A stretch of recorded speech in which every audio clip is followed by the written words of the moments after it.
Starting there. And some. Well, the next tumbril has just rolled up, and this is me. When I got Donald's email, it said, I was up in Thunder Bay, in case you don't know, that's up at the head of Lake Superior, visiting my nephew for Christmas, and I get this email saying, how would you, would you like to, no, it didn't say would you like to, we would like you to speak for 5 minutes about your memories of Rosalind. So I just ignored the email and kind of hoped maybe, and I think that was other people's reaction, maybe it'll go away, but it didn't. So I met Roz at, that's very disconcerting. I met Roz at McGill. We were both doing different kinds of political studies. I think international development. I was doing political philosophy, such a useful and practical degree. But Roz was, I have to go back and tell you a little story that Martha told me, which actually then put everything kind of into perspective, because at McGill, Roz was following on what Janet said. Roz was running a kind of dual personality. You can smile, I'm not going to say anything awful, okay? I'll keep all of the dirt in the ground. On the one hand, she would do this kind of very conventional, the he's and the family and the well-brought-up jeune fille bien rangée and all that kind of stuff. Well, fairly bien rangée. And the winter carnival princess and stuff. And in the meantime, that was kind of like that. None of her avid suitors had a clue that she was busy burrowing through one of McGill's toughest language programs, which is accelerated Russian, and they probably would have been extremely turned off by if they had known. But she sort of kept this quiet. But Martha told me, and this all put it in place, we all got this wonderful invitation, right? The lovely picture of, both lovely pictures, but the one of Roz looking so sweet when she's 4 in the pretty dress, and the lovely hair, and butter wouldn't melt in your mouth, and so on and so forth. And just run on a year, and she's 5, and she's going into the first day of grade 1.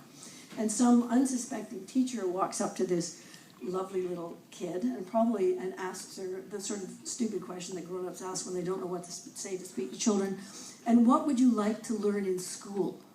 And I expected she probably thought she was going to get a sort of shy, quiet, possibly even a lisping reply, instead of which she got, I'd like to know more about the winged victory of Samothrace. So I thought, there you have it in a nutshell.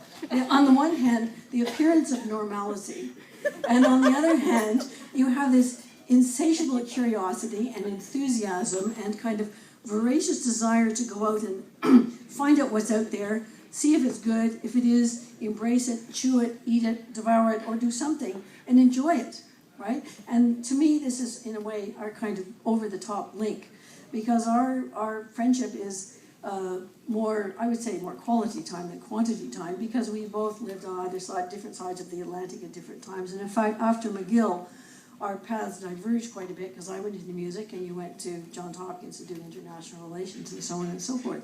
But there's always this, contact, I don't know, sort of collusion, cooperation, something like that.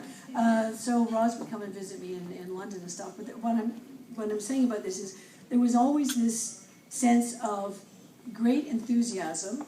I love over the top, so that suits me fine. A lot of knowledge, a lot of interest, so she would come to London. We would do all the normal things, like go to I still remember. We went, first time I met Donald, they took me to the Lago Roche for dinner. It's also the first time I met Susan. And Roz, who was now honing her skills on perceiving the best in everything, ordered the best thing on the menu. I can still see the foie gras on your plate. Broke my heart. Fresh foie. But I'll just say one more thing, that to show you how the expansiveness of Roz's interest. Your little-known fact is she is a very accomplished cat kidnapper, because she came to visit me in London, and if you have a brief moment in one of the cultural capitals of the world, the very thing you want to do is to go off into the wilds of suburban London to recover my smelly tomcat, Hissing Sid, because I was renovating a house and I loaned him to a friend for a month, and because of the dust, she wouldn't give him back. So I said to Roz, we don't need to go to the theater. We need to get on the Rattly train, go out to deepest Mortlake, and recover my cat, which we did very successfully.